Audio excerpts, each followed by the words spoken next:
அனைவருக்கும் வணக்கம். வசிய மந்திரங்கள் சேனல் உங்களை அன்புடன் வரவேற்கிறது.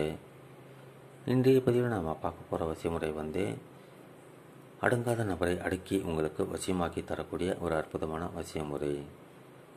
அடங்காத நபர் யாராக இருந்தாலும் சரி, எப்படிப்பட்ட மனநிலையில் இருந்தாலும் சரி, நல்லா பேசிக்கிட்டு இருந்தவங்க, பழகிட்டு இருந்தவங்க உங்களை விட்டு பிரிஞ்சு போயிட்டாங்க, உங்களை வெறுக்கிறாங்க, ஒதுக்குறாங்க, மரியாதை இல்லாமல் பேசுகிறாங்க அல்லது நடத்துகிறாங்கன்னு வைங்க, அவங்கள அடக்கி ஒடுக்கி உங்களுக்கு அடிமையாக்கி ஏற்கனவே உங்கள்கிட்ட எப்படி பேசி பழகிட்டு இருந்தாங்களோ அந்த மாதிரி பழக வச்சிரும், மாற்றி விட்டுரும் இந்த வசிய முறை.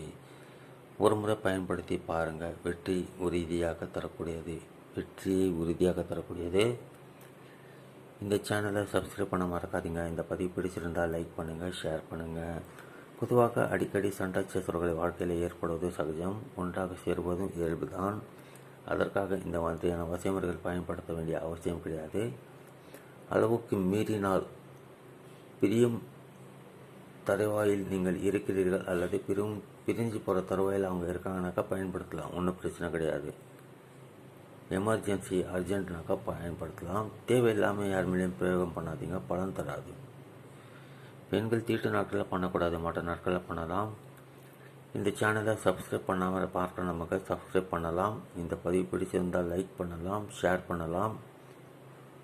வரைஞ்சி காமிக்க போகிற இயந்திரத்தை கருப்பு கலர் பேனாவால் வரைஞ்ச முயற்சி பண்ணி பாருங்கள். அப்படி இல்லைனாக்கா உங்கள் கையில் என்ன கலர் பேனாக இருக்கோ பயன்படுத்துங்க. பேப்பர் மாத்திரம் ஒயிட் கலர் பெயிண்ட் பேப்பராக இருக்கணும், ஸ்க்ரீனில் பார்க்குற மாதிரி. யூஸ் பண்ண பேப்பர் தான் யூஸ் பண்ணாதீங்க. ரகசியமாக பண்ணுங்கள், யாருக்கும் தெரியாத மாதிரி பண்ணுங்கள். நான் சொல்கிற மாதிரி பண்ணி முடித்து நான் என்ன செய்ய சொல்கிறேனோ அதை செஞ்சுருங்க. வெற்றி உறுதியாக கிடைக்கும்.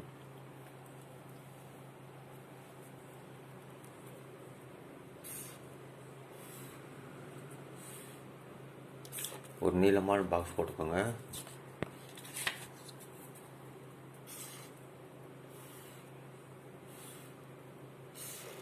ஆக்சுவலாக இந்த மாதிரி ஒரு நீளமான பாக்ஸ் போட்டுக்கணும்.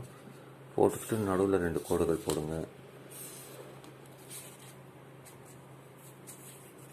போட்டு முடிச்சப்பறம் 786 போடுங்க. இங்கே 5 7 3 4 9 மேலே இப்போ இந்த பக்கம் வாங்க.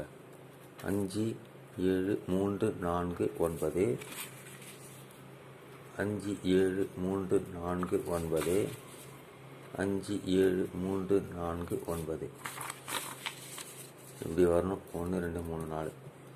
இது அவங்க எந்த திசையில் இருந்தாலும் சரி, உங்களை விட்டு பிரிந்து போனவங்க ரகசியமாக எந்த இடத்துல இருந்தாலும் சரி, அவங்களுடைய மனசை மாற்றி உங்கள்கிட்ட திரும்ப வந்து உங்கள் காலடியில் விழ வைக்கக்கூடிய ஒரு அற்புதமான வசிய முறை. உடனடி பலன் தரக்கூடிய வாய்ப்புகள் அதிகம். அவங்க வெளியூரில் இருக்காங்க, இல்லை எங்கே இருக்காங்கன்னு தெரியலனா கூட கவலையப்படாதீங்க, தைரியமாக பண்ணுங்கள். மனசு மாறி ஏங்கி தவிச்சு உங்கள்கிட்ட ஓடி வந்து உங்கள் கூட சேரத்துலேயே இருப்பாங்க. அப்படி ஒரு மாற்றத்தை ஏற்படுத்தி தரக்கூடியது, சக்தி வாய்ந்தது. இதை பயன்படுத்தி பாருங்கள். நீங்களே கமெண்ட் பாக்ஸில் கமெண்ட் பண்ணுவீங்க, அந்த அளவுக்கு இருக்கும் இதனுடைய ரிசல்ட்டு. இப்போ பேர் உங்களது போடுங்க, உங்கள் பேர் இங்கே போடுங்க. நீங்கள் ஆணாக இருந்தால் பின் போடுங்க, பெண்ணாக இருந்தால் பின்தே அப்படின்னு போட்டு உங்கள் அம்மா பேர் போடுங்க. ஆசைப்படும் நபரின் பெயர்.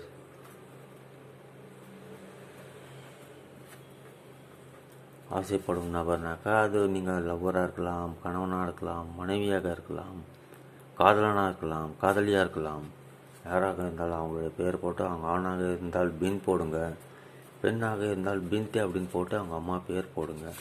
ஒரு சிலருக்கு அம்மா பேர் தெரியாமலே பழகிருப்பாங்க, அவங்க ஹவ்வா அப்படின்னு போடுங்க. இந்த மாதிரி ஆங்கிலத்தில் ஹவ்வா இப்படி போடுங்க.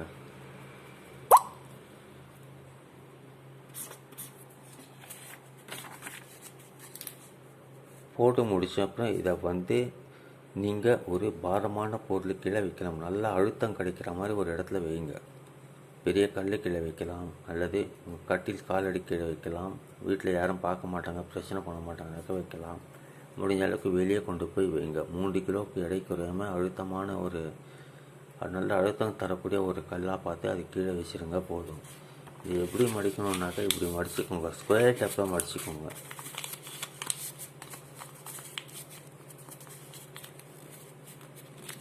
இது இந்த அளவுக்கு மடித்தா போதும். ஸ்கொயர் டேப்பில் மடிச்சோன்னாக்கா டேப் போட்டு சுற்றுருங்க, நூலால் சுற்றுருங்க. மேலே வைக்கும்போது நல்லா அழுத்தம் கிடைக்கணும். இந்த மாதிரி வைங்க போதும். ஒரு முறை பண்ணாலே போதும், வெற்றியை உறுதியாக தரக்கூடியது. மீண்டும் மற்றொரு பதிவில் நம்ம சந்திக்கலாம். நன்றி, வணக்கம்.